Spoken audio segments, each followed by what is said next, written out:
Dear student, today I am going to teach you present continuous tense. Now I write you here, one by one you will write after them. Present continuous tense. Present continuous tense. It is also called imperfect and progressive.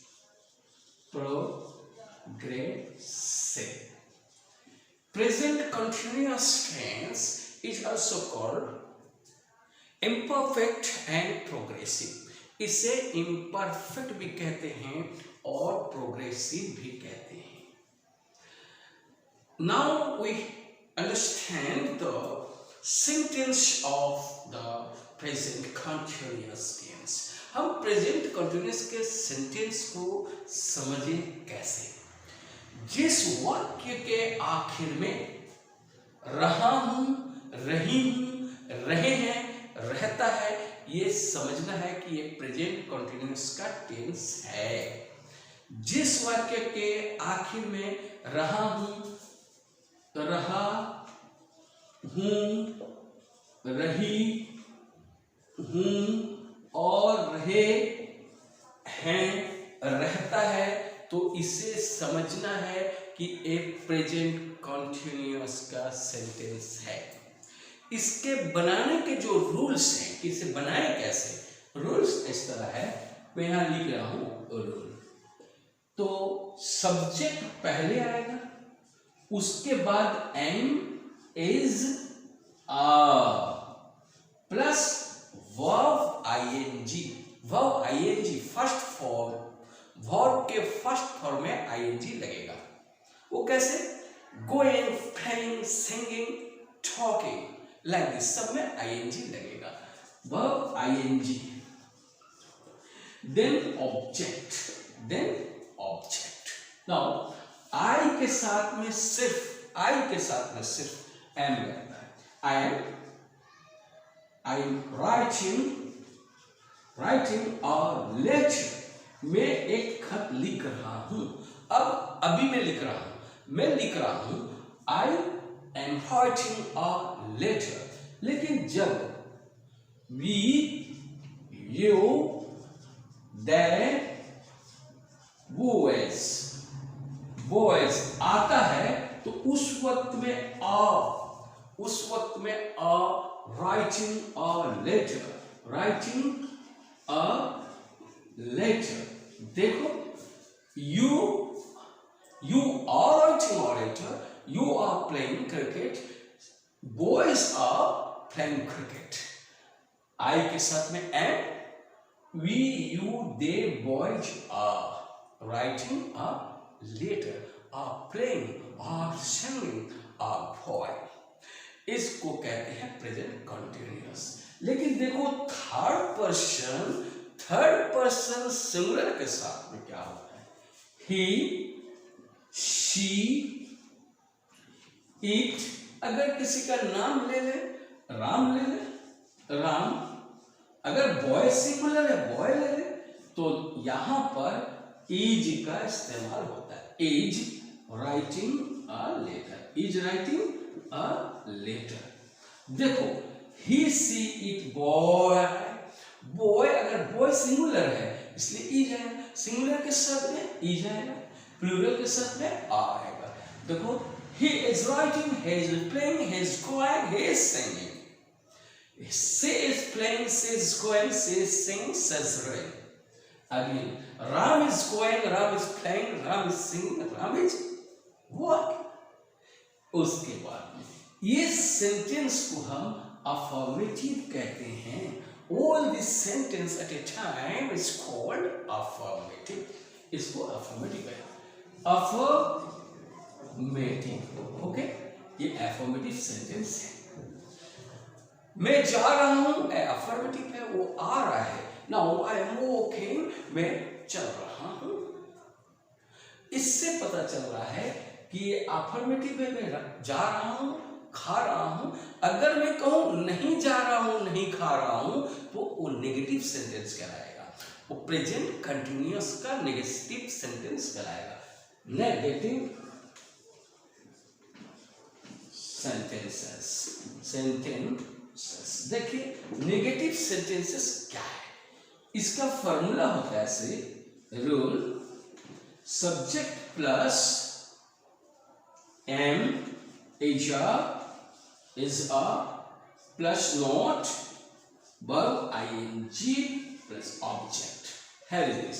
देखिए इसमें M H R रहेगा, लेकिन not इसमें extra आता है। और verb जिस तरह होता था कंटिन्यूअस में, गोइंग, प्लेइंग, सिंगिंग, इसमें भी उसी तरह रहेगा। फर्स्ट कीजिए, I am not singing, singing मैं नहीं खेल रहा हूं। इसी तरह we, you, they, boys, boys are not playing, playing. देखो उसी तरह ही के साथ में he, she, it, Ram, boy, हम जो वहां लिखे थे वही लिखे, सिर्फ इसमें इज नॉट प्लेइंग, नहीं खेल रहे हैं। Do you understand it? I के साथ में एम आया, उसके बाद में नॉट। इसमें we, you, they, boys plural के बाद में आर आया, उसके बाद नॉट। फिर ही, सी, इट, राम के बाद में इज आया, उसके बाद में not. It is called the negative sentence. The another sentence is interrogative sentence. Interrogative sentence. Now I am writing over here interrogative sentences. Sentences. Okay? Is it correct? What is interrogative? क्या तुम खा रहे हो? क्या वो सो रहा है? क्या तुम पढ़ रहे हो? क्या वो तुम्हें बुला रहा है? ये इंटरोगेटिव है। अगर फिर क्वेश्चन मार्क्स इस तरह करेंगे डब्ल्यू से, कब वो तुम्हें बुला रहा है, कब तुम खा रहे हो, ये भी होगा, यानी कि डब्ल्यू एस भी होगा। अब हम सिर्फ देख रहे हैं क्वेश्चन मार्क्स का rules. Rule is this, am is a plus subject plus verb ING plus object. इसमें ऐसे भी हो सकता है, क्या तुम नहीं खा रहे हो, क्या तुम नहीं सो रहे हो, इसमें नॉट भी आता है। इस तरह हम लिख दे रहे हैं a formula, M is a plus subject plus not, यहां पर नॉट लगेगा, फिर उसके बाद में वर्ब आईएनजी प्लस ऑब्जेक्ट होगा, यानी इसमें नॉट भी लगेगा और ऐसे भी होगा। देखिए, Am I calling you? क्या मैं तुम्हें बुला रहा हूं? Am I? इसी तरह are we, you, they, boys playing? Playing, इसमें क्वेश्चन मार्क, इसमें क्वेश्चन मार्क्स रहेगा और यहां भी क्वेश्चन। Playing, क्या वो खेल रहा है, क्या तुम खेल रहे हो? Are we playing? क्या हम खेल रहे हैं? You playing? तुम खेल रहे हो, दे प्लेइंग, वो लोग वे खेल रहे हैं। बॉयज यहाँ पर प्लूरल है, इसलिए आर बॉयज प्लेइंग, क्या लड़के खेल रहे हैं, ये क्वेश्चन मार्क्स हो गया। फिर उसके बाद में is, he, she, it, Ram, boy playing, क्या वो खेल रहा है, is he playing, is he writing, is he going. Now it is called the interrogative sentence. My dear students, you try to understand. Sometimes we use this present continuous tense for immediate present. हम immediate present के लिए भी इस्तेमाल करते हैं और temporary present के लिए भी इस्तेमाल करते हैं। वो कैसे है आप लिख लिए हैं, अब मैं मिटा रहा हूँ, फिर अगेन मैं तुम्हें बता रहा हूँ। We use present continuous tense for immediate present. हम immediate present के लिए भी इस्तेमाल करते हैं। Now, immediate present वो कैसे है?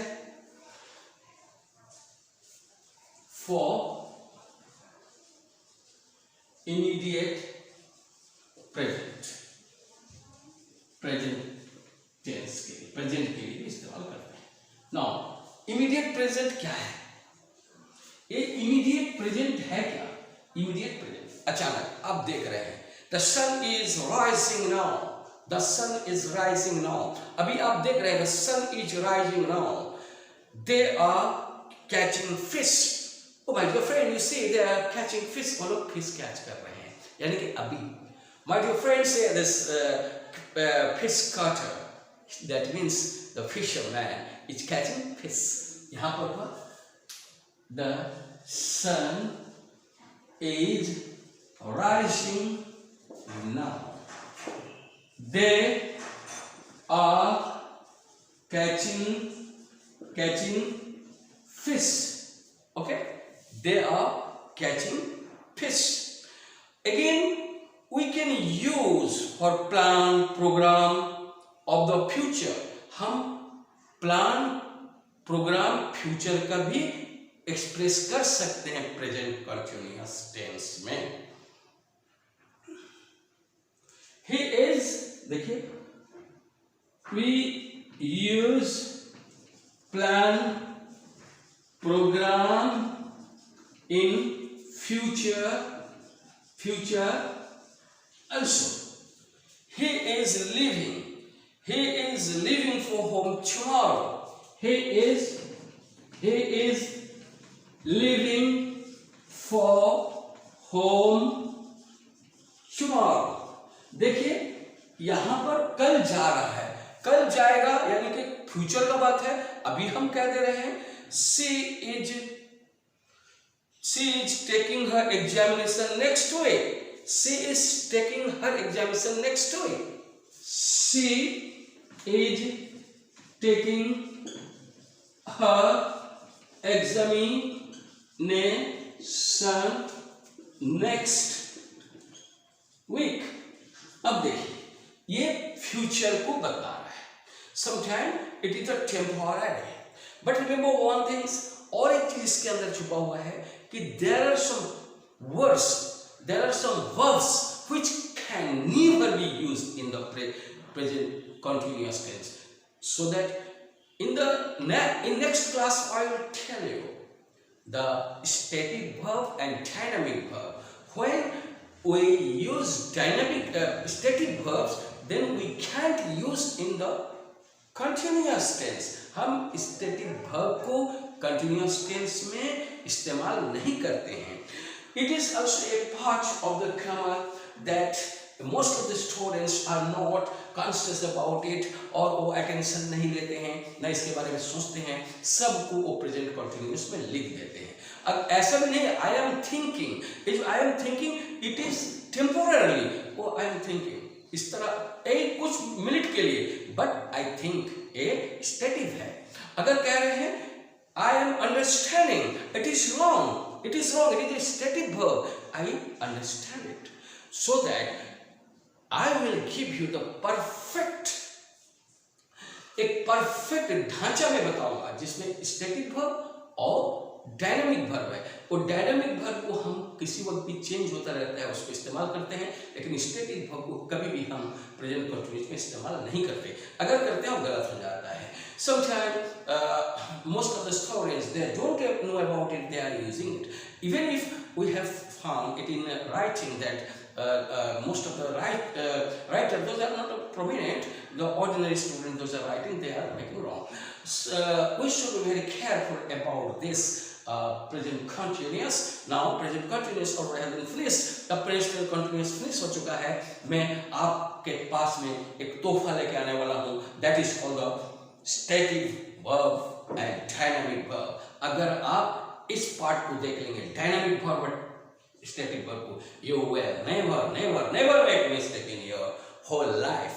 आप कभी भी मिस्टेक नहीं करेंगे। Okay, thank you again. I will meet you with static verbs and dynamic verbs. Okay, thank you.